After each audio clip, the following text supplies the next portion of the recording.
Halo guys, assalamualaikum warahmatullahi wabarakatuh. Gimana kabarnya semua teman-teman? Semoga selalu dalam keadaan baik-baik saja. Oke, alhamdulillah wa syukurillah, sekarang di Taiwan menunjukkan jam 12:30 HM, yang mana di daerah Changhua, daerah bawah, suhunya sekarang 18 derajat Celcius. Begitu sangat dingin ya di ketika siang, dan pas malam harinya begitu juga sangat dingin.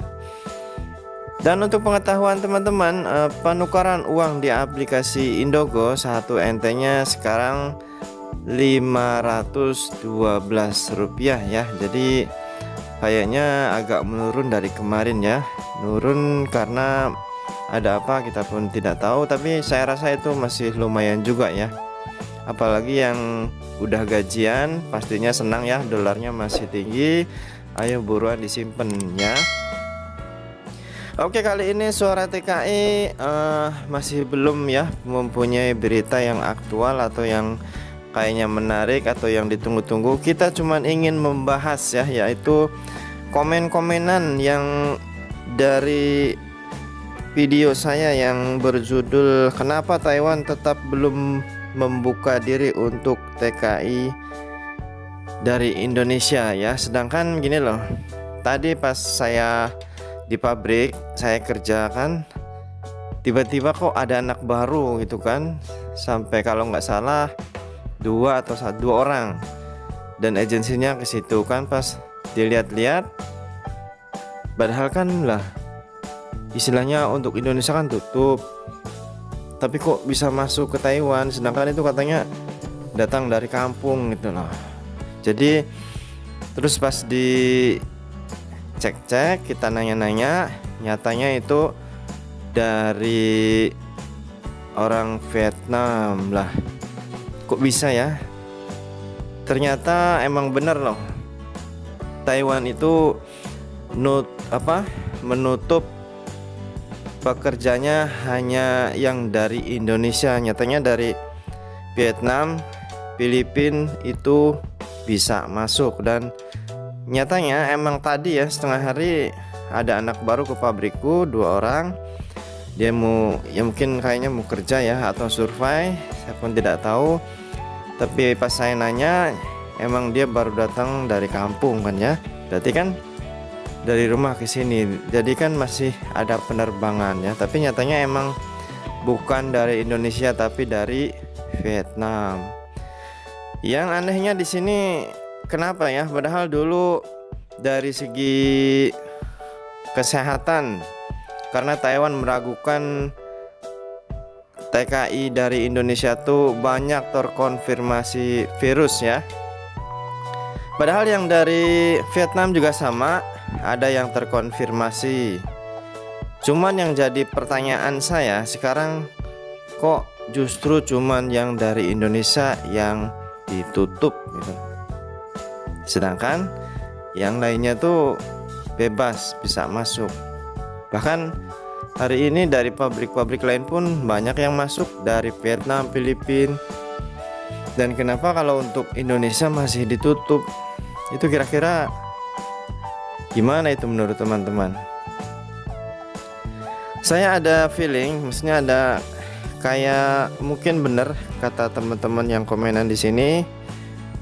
Ada yang karena Indonesia terlalu membebankan ya, khususnya tentang zero cost. Jadi dari Indonesianya meminta untuk agar dari segi semua ya, ongkos penerbangan, medikal, pokoknya semua itu harus ditanggung majikan. Dan kalau dipikir secara logika ya, apalagi orang Cina, orang Taiwan di sini, itu rasa sangat tidak mungkin ya. Kalau emang sumpama syarat itu dibebankan ke majikan Taiwan, saya rasa sampai kapanpun Taiwan nggak mungkin mau ngambil dari Indonesia. Saya rasa seperti itu. Sebab saya udah tahu, saya udah lama di sini ya, saya ngerti. Jadi intinya, seumpama pemerintah Indonesia masih bersikukuh untuk menuntut yaitu Jirokos ya, membebankan kepada majikan di Taiwan, saya rasa sampai kapanpun Taiwan itu tidak akan buka. Karena kenapa? Ya Anda tahu sendiri ya, khususnya teman-teman yang udah di Taiwan mesti tahu orang Cina itu perhitungannya kuat. Kita kadang udah kerja aja model Pak RT kan, kerja kadang makan ada yang beli sendiri, sarapan kadang beli sendiri, padahal kita kerja sama dia tapi makan tetap harus beli sendiri. Itu kan nggak wajar.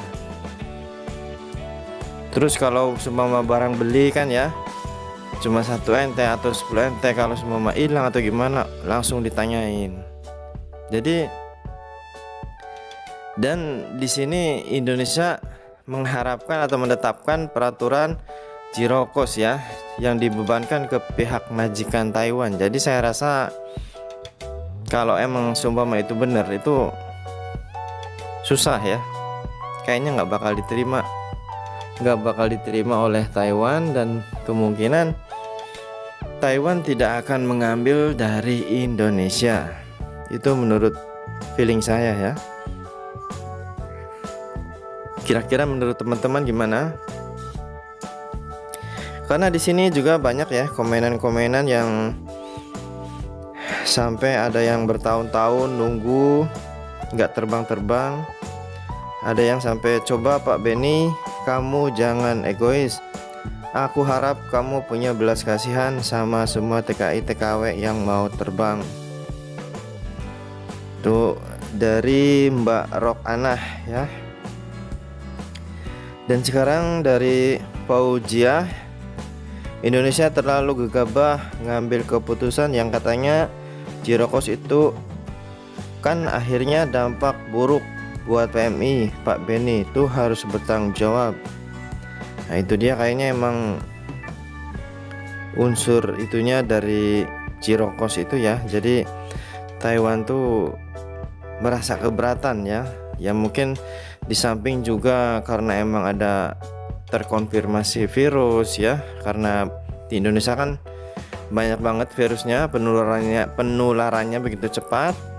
Karena dilihat dari ininya juga emang penularannya banyak, jadi bisa di situ juga.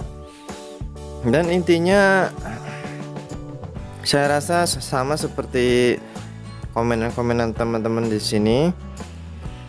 Banyak ini yang komen sampai, udahlah Pak Benny, indahkan itu yang namanya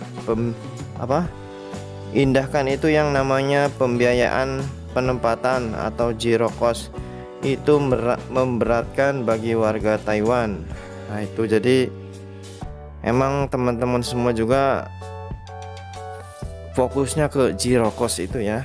Kira-kira teman-teman yang dengar video ini, apa komentar kalian? Isinya supaya membantu Taiwan bisa cepat kembali. Apakah emang karena Jirokos itu sehingga Taiwan begitu susah ya untuk mengambil tenaga kerja dari Indonesia karena mereka keberatan, atau memang karena Indonesia belum stabil karena virusnya masih banyak, atau gimana? Jadi menurut teman-teman semua silahkan komentar kalian, tulis di kolom komentar ya. Setidaknya komentar kalian akan menjadi suatu pandangan ya, mana tahu nanti akan dibaca oleh pihak-pihak tertentu dan kemungkinan akan menjadi aspirasi dan akan dirilis ya, akan diperhatikan, karena yang komen adalah calon-calon PMI semua. Jadi saya harap tolong teman-teman pada komen yang kira-kira menjurus meminta agar Taiwan buka kembali ya. Jadi silahkan tulis komentar kalian ya. Oke, sampai di sini dulu. Saya Roni Saputra.